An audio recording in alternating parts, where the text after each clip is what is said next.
Welcome, everybody. We're so excited to have you back for our next session in our 2 days of conversations about music policy and the future. This conversation is one that I'm particularly excited about. And it's under the question or the theme of how do we support our vulnerable but critical infrastructure. And specifically what we're digging into here is this very complicated, or maybe not complicated, we'll find out, question of how tweaks in federal data collection could potentially unlock an understanding of music ecosystems. And to help sort of explore these questions, we've got three super smart, super accomplished guests who are going to kind of chop this up and kick it around and see what their perspectives are and what we can take away from that. We have Rachel Skaggs from Ohio State University in Columbus, Ohio, Nick Hart with the Data Coalition from Washington, D.C., and Michael Seman from Colorado State University. Thanks all of you for joining. I'm going to start just by asking you all to do a kind of a brief introduction to yourselves in terms of what's the role that you're working on and how do you sort of see yourself relating to this question of data and cultural ecosystems. Rachel, let me start with you. Sure, thanks so much. I'm really excited to be here again. I'm at The Ohio State University. I'm the Lawrence and Isabel Barnett Professor of Arts Management. So my role is to work with students, to train them to do kind of arts research and also to really think about entrepreneurship in the arts. On the research side, I am a sociologist by training, and I use a mixed methods approach to looking at arts ecosystems pretty broadly, including cultural participation, self-perceptions of creativity, but all of kind of my own non-collaborative work is on the music industry and ranges from kind of publicly available quantitative data to mapping out social networks of songwriters particularly, and then interviewing folks to kind of get that connection between the micro level interaction level and the macro level social dynamics that kind of govern the creation of music. Awesome. That's so helpful. Michael Seman, let's go to you next, please. Sure. I'm Michael Seman. I'm Assistant Professor of Arts Management at Colorado State University's Arts Management program. I work a lot in applied research. I work with foundations, governments, and such, looking at how to quantify arts and creative activity. Recently co-authored the music strategies for the state of Colorado, as well as the city of Denver.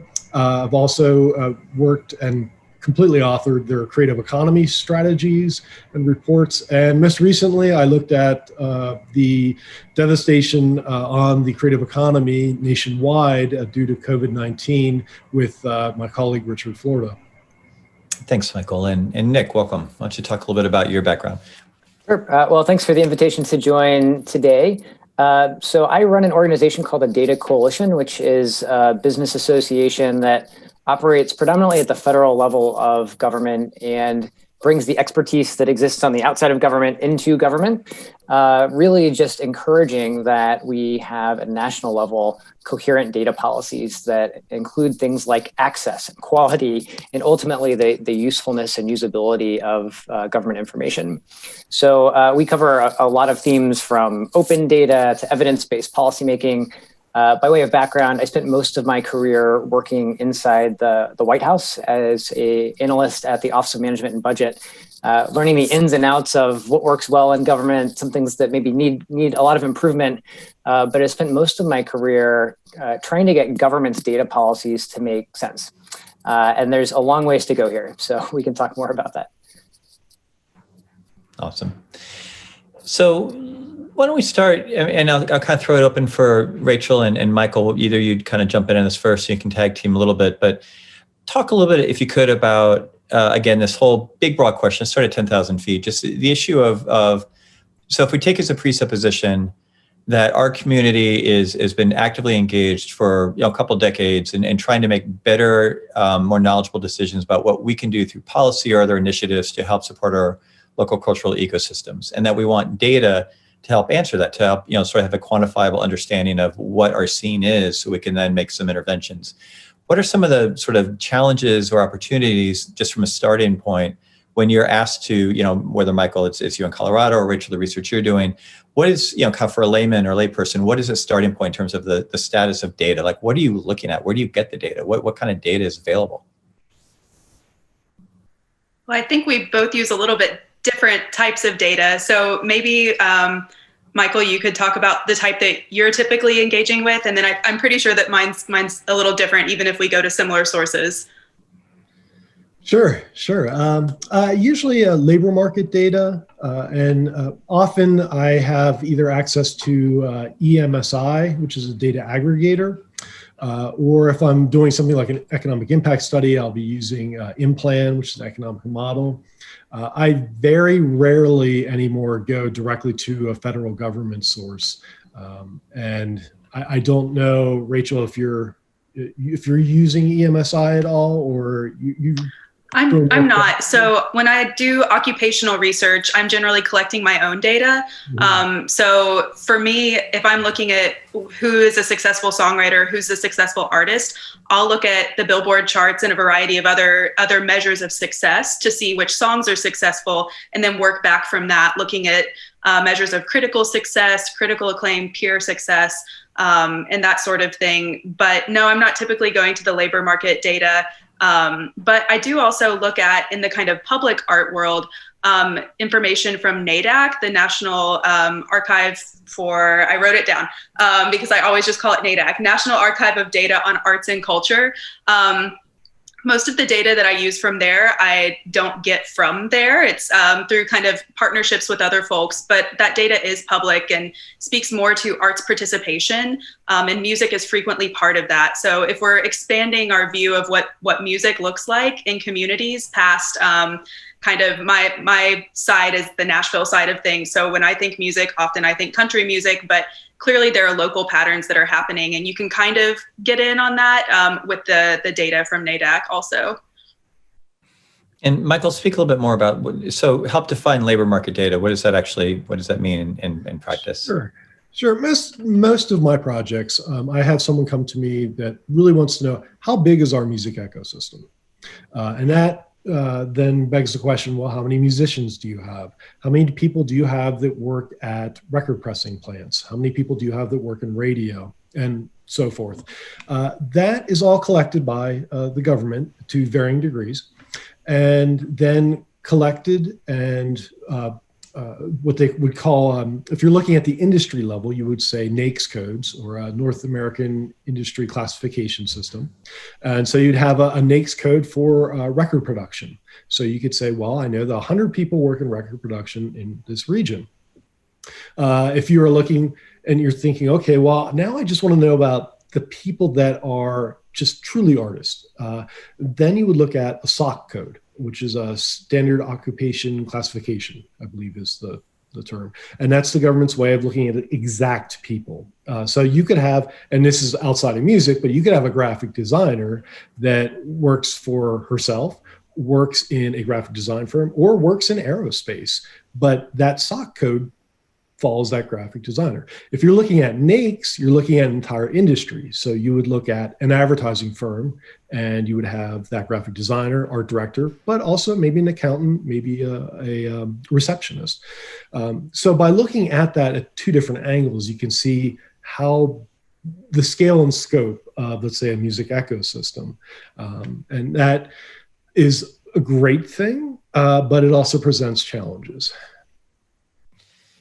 So one of the anecdotes, which may be apocryphal, I don't know, I can't vouch for this. This is something that's been kind of shared over years. Is a major metropolitan area did a cultural plan 8-10 years ago, and in doing that plan, relied on, I believe, on labor market data to sort of determine how many people in that region self-identified as a professional musician. Apparently through tax reporting, if I understand correctly, and then sort of developed a version of a cultural plan that said this community has, I think, 100 musicians, basically, because that was the amount of musicians, and again, I'm speaking in loose terms, but roughly the amount of musicians who reported themselves as being a musician as a primary source of income for federal taxes. Is that sort of tie into some of the things you're talking about at all, or is that just sort of like an anomaly in terms of like that never ever should have happened because somebody just did maybe a substandard job as a vendor or consultant? Yes, that does tie in. I mean, at the root of it, you are self-identifying. Now, this really isn't a problem when you're talking about aerospace. There's so many firms, people work in aerospace. The problem when you get to something like a musician is it captured? Is it captured at all? There's a lot of people that, it's completely under the board. But if it is captured,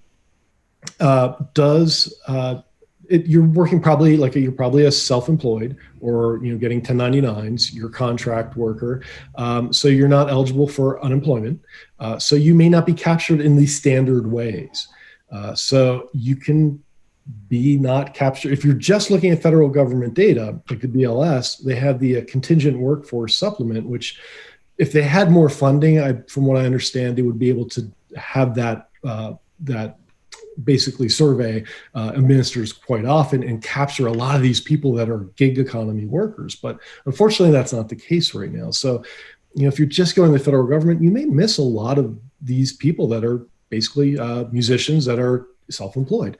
That's why when I use something like EMSI, which is a data aggregation firm that estimates some of this based on the information they have, well, they actually go after the 1099 information, and then they can use algorithms to sort of get a better picture that will accurately, as best you can, capture how many of these self-employed people you have, which is so important in the music industry and music ecosystems. So Nick, I want to. Good. Sorry. No, Rachel. Go. No, I please, was just Rachel. going to say that this really what Michael's saying gets at the heart of why it's so difficult to measure the music ecosystem, is that there are so many levels of non-standard employment, non-employment, aspirational labor, people who are just not captured in the normal way of capturing things. And that's not wrong. It's something that's very typical for a career path of a musician, to have these really non-standard and substandard in some ways career paths. And that's not captured, I don't think, in a really reliable way by current data standards. Yeah, and thank you for that, Rachel. And it kind of that dovetails with what I want to bring Nick on. I mean, it feels like one of the challenges as we think about this concept of a music ecosystem, again, is that we're looking at through these compensation sort of lenses that may not capture, Rachel, you actually said it much better than I ever could, but, the entire web of people who are scene builders, they're community leaders, they have hobbies, that relate to music. They're bloggers, they're all these different sort of elements that make up a community that it feels like it's just, we don't necessarily have cracked the code and how do we capture that? And, so Nick, how are we going to do that? No, I'm kidding. Nick, so first of all, just respond a little bit to what you've heard from Michael and Rachel. Is there anything you'd want to add or kind of piggyback on any of what they've been saying so far? Well, so the perspectives that I think both Michael and Rachel are offering about the challenges that exist in existing federal data sets and data systems, it's funny because it's like I could be having this conversation about something that's totally unrelated to music, right? So the data are only as good as we make them, and we know there are tons of challenges and limitations about these various data sets. The gig economy presents really new challenges that I think many of our federal statistical agencies are just beginning to grapple with. The Bureau of Labor Statistics and the Census Bureau, for example, as they're working on this, how we generate unemployment, for example, comes from the current population survey. They know that the gig economy and many musicians are underreported as they're doing some of the analytics. And it's a known bias in the estimates, but they're also trying to develop creative ways for filling in those holes, including using some administrative records. It's not perfect. Michael alluded to tax data, but we know because folks are presumably accurately filing their taxes, that we can capture some insights and link that back to other data sets and improve the entire system over time. But this is really hard. I mean, the number of agencies that I've just listed at just the federal level that have to share data and link it together in a confidential way, protecting privacy, and then hopefully getting to some accurate number at the end of the process it's a lot of steps. And so I wouldn't want folks to walk away from this conversation thinking this is easy, but it's also really important to do. And I think one of the key gaps that I see across a lot of areas in federal data policy is, for people that have problems that need to be solved where there are known data gaps, the message just isn't received for the people who are controlling the data set or managing the data collection. And that means that they can't, like, either they don't know about it or it doesn't rise in the priority list so that they can begin to address it in a meaningful way, whether allocating resources, changing the way they collect the data, whatever that is. There is hope in this. So I'm going to end this comment on a positive note. A couple of years ago, Congress passed a new law called the Foundations for Evidence-Based Policymaking Act. And this is a really monumental change for the federal government in thinking about how it not just collects, but also manages and ultimately uses data. Part of this is a requirement that we're producing more open data sets than we ever have historically. But there are also very specific authorities about data collection, data sharing, and importantly, how you get feedback from the public and stakeholders about what data we're using. So there's a process that will be unfolding in federal agencies, including NEA, in the next couple of years. That's called a learning agenda. And it sounds maybe like an unfamiliar concept, but basically the goal is that agencies are going to identify their key questions, the policy questions that they have, or major things that drive whatever the respective field is, and then identify what data they have, what data somebody else has that they need to answer that question, or what data they don't have that they need. And throughout that process, if we're honest with ourselves in this particular policy space, there's a ton that we don't know, that we want to know, we need to know at a community level, at a national level. And in some cases, that might mean there are new things that the federal government should collect data on. In other cases, it might be state, local, nonprofit, philanthropic driven, whatever. But we have to be able to sort of inventory what we have and also be honest about what we want. And if this community and others can do that well, like there's hope, there's light at the end of the tunnel that some of these challenges that you're hearing about can hopefully improve over time. Not to say they'll be solved tomorrow. Michael, I'm not going to solve the problem today. But I mean, this is going to take probably years to fix, but I think we can make some real progress if folks take this seriously. That's so interesting. So to build off that, Nick and Michael and Rachel, bringing you back in, maybe we could do a little bit of an exercise just to make this a little bit more granular for our audience. So, I look at this again as somebody who, has been around, this sort of question for a little bit over 20 years. And so I've been involved in data collection efforts. I've been involved in data efforts, trying to document the impact of media consolidation and different, kind of very specific policy questions. I've been involved in music censuses and sort of that evolving field of how do we understand an ecosystem. And so, but I'm not a researcher and that's not, my role in here. But what I would suggest is that, some of the questions that or some of the challenges that we face as we move into the next decade, have been around issues like affordability of these projects. How much money does it cost to actually mount a local music census, for example? How do we have context around data? So you have a data set, you've invested in it, you've brought in a researcher, what do you do with it? How do we, again, and this goes to cost and it goes to expertise, but how do we democratize this work? How do we make it more possible so it's more accessible, so more people or institutions, or universities or others can be making this stuff happen? Michael and Rachel, I'd love your sort of, very impractical wish list, not grounded, but if we're starting just big picture, what are some things that you think could be transformative and potentially really change our understanding of these cultural ecosystems if we had either access to different types of questions or different data tools or different ways of processing? I mean, where would you start again to sort of, big picture if you were just dreaming big? And I'll ask Rachel to go first. Sorry. Sure. I'll go ahead and start. So one of the things I'd really like to see is more granularity around career pathways. I think that we have a lot of good cross-sectional data that looks at one point in time, individuals in 2020, individuals in 2018. But I think it's more difficult for us to get access to high quality, granular panel data. So I'd love to see that. I think that that would give us a lot of insight about where we're having issues that could be solved by more training or more kind of socialization into a music career versus is there kind of a mid-career slump that's happening? Like, what are the actual career stage issues that we're having? Because I don't think that we can have policy-focused solutions until we really get a sense of the career pathway and not just a snapshot in time. Interesting. Yeah, Michael, what's your thought on that? Or in yeah, general? I totally agree. In time, pathways are super important because especially now with just the gig economy becoming just a bigger and bigger thing. I'm very curious in career pathways beside each other. Looking at what are musicians doing in addition to usually being a musician. I think that would be fascinating as well. So you could see trends. One thing for me that just is vexing at best is the interface of how to get to the data.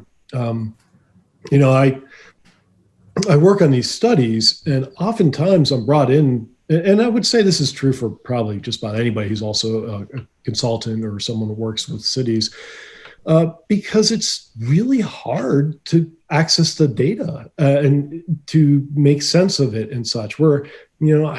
I'm fortunate I have access to EMSI through the city of Denver, and the interface is so easy. I mean, it's really something, and I have to talk to Rachel about this anyway in general about, I'm in an arts management program, and I would love nothing more than to be able to have a arts data course that I can teach my graduate students, because so many of them will go out and become arts management professionals and be able to run nonprofits or work in a city in economic development, perhaps. There's a myriad of different opportunities.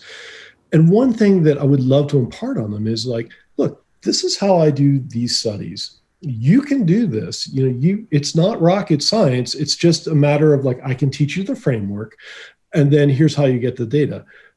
The problem is always, here's how to get the data, because it is so much more complex if you have to go to the various government sites.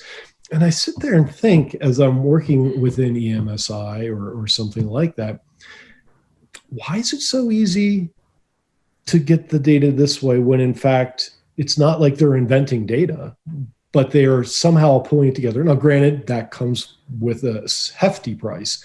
And that also goes into the fact that if there wasn't easier access to data, my students who will go on to be professionals could save their organizations, their cities, their regions, thousands and thousands of dollars by being able to at least give a good thumbnail sketch of their music ecosystem or their arts ecosystem that they're pinpointing. I mean, I would love that to be somehow addressed. And I know it's also a question of private versus public, and there are companies that do very well with aggregating data, but it would be nice if it could just be a little easier in terms of interface with the publicly available data.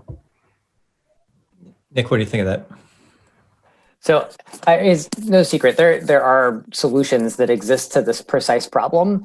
And whether it's private companies, there's some off-the-shelf things that I know governments have created and tried to disseminate, but it has to be a priority for somebody. And I love that you're introducing here this idea of training the next generation as part of the course around like a data class.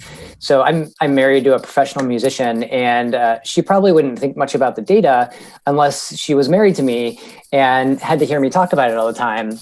And, I remember even when she was in small regional orchestras back when we lived in the Midwest, and I'd always ask data questions because it's what I do.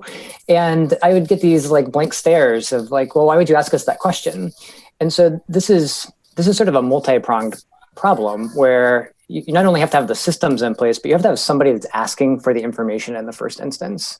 And I think that can't be missed in this discourse that, whether it's the funders, the boards for nonprofits, whoever it might be, there has to be somebody that's championing this request is just a starting point if you're going to do local point of collection, data collection. the comments that Michael's making about access are just so salient to me because it's an issue all over the place, including in the federal government. So even though government has tons of really valuable data assets that could be used by communities, state and local governments to analyze different aspects of the scene, getting access to that information, we know takes way too long. Even if you have an idea and it's approved for restricted data access, it might be a year or two before you can actually do anything. And that's not going to help anybody answer questions fast. But again, I'm an eternal optimist here. There is work underway in the government today to create a one-stop shop for applying for access to government data. It's currently in a pilot phase, and in the next year, this is going to scale and will hopefully begin to solve this problem as we have better data inventory so folks know like what we actually have, but can then just apply to access it and not have to wait a decade for a response. States should be doing that. Local governments should be doing stuff like this. Like this is something where I see the federal government actually leading this recognition that we have to improve that broad infrastructure, and hopefully others will follow suit. How long this takes to manifest in the nonprofit community, I would not venture to guess. But truly, I think for those of you who are out there and deeply want to be able to use this data and prioritize using insights from the data for whatever the next round of decision making is, finding that champion or training the champions, as the case may be, is just going to be so critical in coming years because we don't have enough. Yeah, so Nick, let me add on that, and this is a bit of a thought experiment, and this may not be an answerable question, and I apologize. You could just say next topic, but sort of as a thought experiment moving forward, I think one of the things that was so important for the arts community in the last administration that I frankly don't think is widely recognized and understood as it should be was the notion that the National Endowment for the Arts' ultimate power and leverage was not so much in being a funding organization, funding agency or having expertise in the agency, but being able to have their tentacles into all the other parts of government to understand what is this sort of arts and culture impact in education, in health and human services, in housing and urban development, in these different agencies.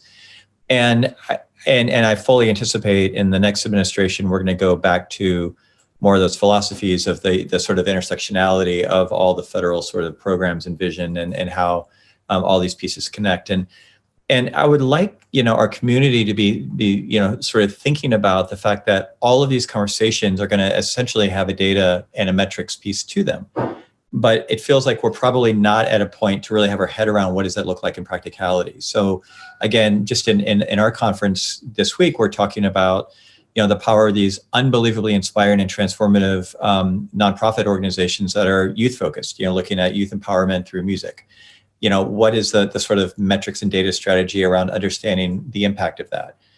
We're talking about funding of Save Our Stages. We're hopeful to get up to $10 billion to help support live music recovery after the shutdown. What becomes the data strategy to sort of, document the impact around that? I mean, I just, what would even be a starting point for our field? Well, I know we have multiple starting points. So I don't mean to suggest that people haven't thought about this and worked on this for a long time, but maybe an advanced, starting point over the next, 6 months or so to put the music, sort of ecosystem conversation into the context of the intersectionality of where the administration is likely to go, with the understanding that understanding the data questions is going to be at the heart of all of these policy decisions. I'm assuming that was a question for me to start with, but that was for you specifically, Nick Hart. You answer that, and then we'll let Michael and Rachel tap dance. Well, I mean, I don't think we have any way to know for sure what is in store for the next couple of years. I mean, certainly no one predicted where we are in 2020 a year ago. But one thing that is clear based on, at least in the federal government, there is this ongoing march towards more outcome-driven decision-making and evidence-based policymaking at really all levels. And I think we'll increasingly see that trickle through grants and cooperative agreements that are provided to states and local governments. It will increasingly work its way through philanthropic grant funding processes. And the challenge is that for this community is identifying what you really need to know and want to know in terms of those outcomes. And some of the work that I've seen recently from NEA and in partnership with some private sector companies is really looking at outcomes per cost. It's an efficiency metric, but it's also an interesting way of capturing everything from attendees at events to changes in perception that happen because of participation in an arts process, all the way through some maybe secondary outcomes, things like if you've got youth that are participating in arts programs, does that reduce criminal justice violations, recidivism? Does it not just increase long-term employment, but income and earnings? And these are all pretty big questions that nobody's going to be able to answer overnight.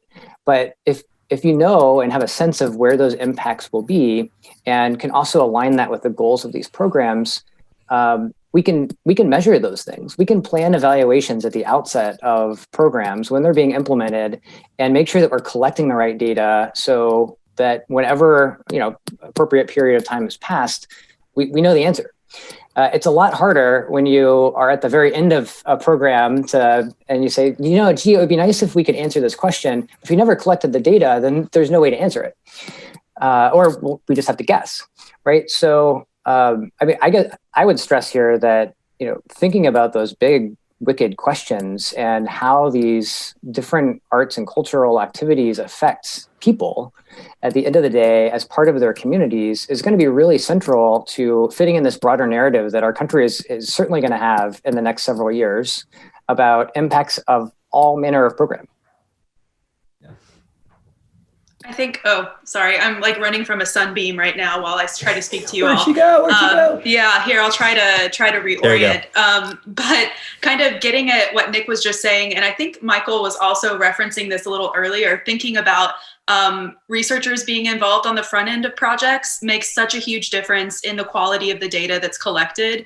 So it's great to be able to have an analyst come in on the back end and analyze your data, but thinking about with researchers ahead of time can get really that context that's important, and make sure that the data is actually useful, because there's not the problem of not enough data we have. So we are all having data collected on all of us all the time. Everyone's aware of it. It's everywhere. So it's not that we don't have enough data. It's really getting at how can we collect the things that will be most relevant to our projects. And I just think that having that research on the front end is much more helpful and should be a priority going forward. Yeah, the one question that I received more than any other since mid-March, when I started working on COVID crisis data, was the frantic call: how many music venues do we have? Good luck. And the thing is, it is actually there. It's just, it hasn't been identified. So for most times, when I worked with the state and the city of Denver on their music ecosystems, it was a laborious process of looking at, in terms of the NAICS codes, other drinking and eating establishments, because that's where a lot of venues end up kind of being lumped into, and then getting business lists from, I think it was InfoSeek USA, and then thinking, counting out, which ones are the venues, then getting the alt weekly and going in the back, at least for the city of Denver, to see, which venues, and then cabaret licenses, and to kind of estimate how many venues we have in Denver. Now, I'm working on a project alongside NEVA for this spring to look at the economic value of independent music venues across the country. And it's still, NEVA has this great collection of data now, which is fantastic for music venues. But even with that, there's still thousands we just don't know. But it's out there. So even just being able to tweak that a little bit, the NAICS code, just to maybe pull out music venues, would be so helpful. And so what are the barriers, Michael, for that happening? What needs to happen in layperson's terms? I think that's a Nick Hart question. I don't know. I mean, how hard is it to tweak the NAICS codes? I'm assuming it's a massive battle task. So it's admittedly very hard, but it is possible. So NAICS codes are basically a data standard that the chief statistician of the United States, who sits at the Office of Management and Budget, part of the White House, they set the NAICS codes. They are kind of consensus driven across federal agencies. So there's a long process to revise them. But those all go out for public comment, where the federal government literally asks everyone in the American public, what's missing? What do we need to add? How do we need to adjust these based on what's happened since the last time we adjusted them? So they don't change that often. But when there are major changes in the economy, you could imagine it's necessary to keep those updated. So the problem is the federal government is pretty bad at communicating with people about getting this kind of feedback. So it shows up in something called the Federal Register, which most people aren't going to just stumble across. So my advice would be, like, if we know this is a priority, let's make sure the folks at OMB know that there are problems here that can also be fixed in the next round of those updates. Yeah, that'd be great. And so from a process standpoint, Nick, would that be the sort of dynamic where if there was a consortia of states, counties, cities, universities, a dozen or so that are sort of with a geographic and sort of population and perspective balance working together to sort of identify the core questions that, the core things that they think should be tweaked and make those recommendations and comments, that tends to be the sort of vehicle for that kind of work? Yeah, so absolutely. The more that folks have had conversations across those silos that traditionally exist, and there's an emerging consensus that particularly when you get really deep in the NAICS codes, that there's a need for something that's not there or modification, that really builds the case. It builds the evidence that the change is necessary. And that's really what OMB and others will need to see to make a modification like that. I think that's so interesting because I think, again, it gets to what we're talking about over these 2 days, which is this notion of reimagining, and using this year of shutdown and of tumult and challenge to, really question a lot of the assumptions that we've come up with in the music community, and really thinking about, in this, sort of weird age that we're living in, what are, again, the underlying structures of community? How do we understand them? And how do we understand them in a way to do it better? And we're making fun of, I think in every session, the sort of remarkably trite nature of the president-elect's slogan of Build Back Better, but that's really what we're talking about. I mean, like, how do we do things better? And I think, everything that you're talking about in this conversation gets at that, because again, there have been these structural challenges where, again, people like Rachel and Michael and others, I want to make sure we're clear that we're thrilled that Rachel and Michael are with us today. Many people have been doing this work for a long time, at extraordinarily high level to sort of grow this field. So we're not just trying to say you two are the only folks doing this work, but people have been thinking about this, have been struggling with it. We've again had this real evolution in communities, people investing in this, people putting time and resources and trying to think about how do we do it. But we do have to make that leap if we're going to say that this work is important. We have to challenge ourselves to say, well, how do we do it, right? I mean, how do we do it better? How do we do it in a way that, again, we're not, one of the cliches that we see is, communities spending very limited resources. They don't have a lot of money, spend a lot of resources and money to do a study, to commission sort of an ecosystem analysis to make recommendations. And then they have no money in the back end to implement because they spent all the money on the study. And that's stuff we have to do better, and we're talking a lot about that, over these next 2 days about how do we think about that differently.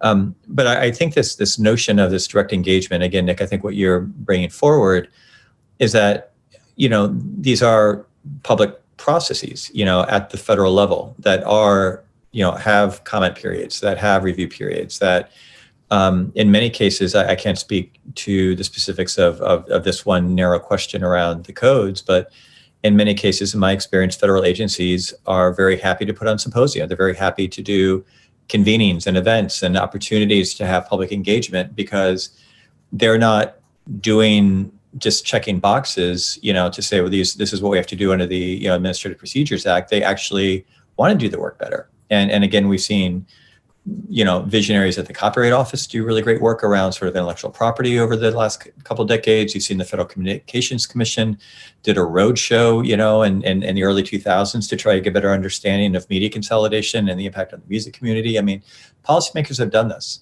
Yeah, and I think, again, the challenge I would take away from this conversation and connecting to our other sessions is there something, again, tangible and actionable that we could do, as a community that could get at tweaking these codes, that could get at more accessibility to the data, that could get at some of the affordability issues, that could get at a deeper understanding of, not to diminish or be negative about, the people in private industry that do the data aggregation and build businesses around that, because they do a real good service for a lot of people. But that's a structural barrier often, is that data, which is public data, is often sort of put into a private package that is very expensive to get to and very specialized to get to. So I'm going to, we'll kind of wrap up this session, sort of with that thought. I mean, I would have one last, sort of question, for all of you. I mean, if you, had anything just from this conversation that you think is either like the next thing you'd like to figure out, you take away from this, like what would Nick, what would be your advice to us as we kind of move forward? Do you hear like one or two specific things, or like, oh yeah, you all need to get your head around X, Y, Z? What would that, be? Does anything come to mind?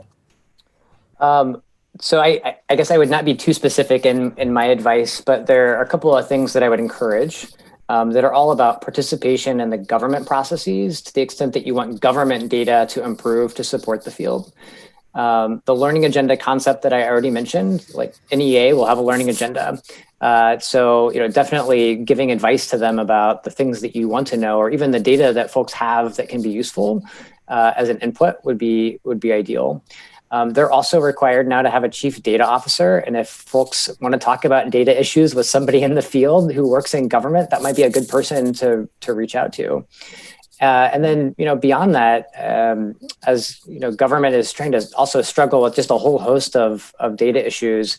I mean, I'll be honest, the more that folks know about the challenges that this community has and the questions that you actually want to get answered, the more likely they will be to plan to make sure the data exists to answer those questions. Yeah, that's awesome. And Rachel and Michael, is there anything that jumps out at you in terms of something that you think either in your work would be a good next step forward, or for the broader field, or sort of, interacting with some of Nick's former colleagues in the federal government? Rachel, do you mind taking that first? Sure. I think kind of piggybacking on what Nick and Michael have both already said, thinking about this kind of training and context together. So I know that as an educator, I'm in a position that might be different from some other folks, but really enabling people to do this type of work, to get access to data. It's public, a lot of it's public at least, and there are people who are willing to collaborate and help.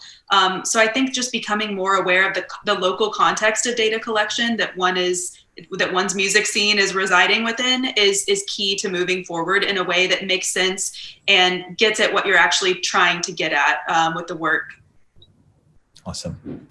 Michael, any closing thoughts on your side? Just that I'm encouraged by everything in this session, especially the fact that there's no upside to COVID crisis, but I do believe in some ways it's a restart button. And I'm in a university that really values public engagement, and I would like nothing more than to publicly engage with federal agencies as we go forward, because I think this is a great opportunity to really make some changes, not overnight, but definitely over time. Awesome. Well, Rachel, Nick, and Michael, thank you so much for joining us. Thank you so much for the work that all of you do, and just really, really appreciate your time and your insights. Thank you so much.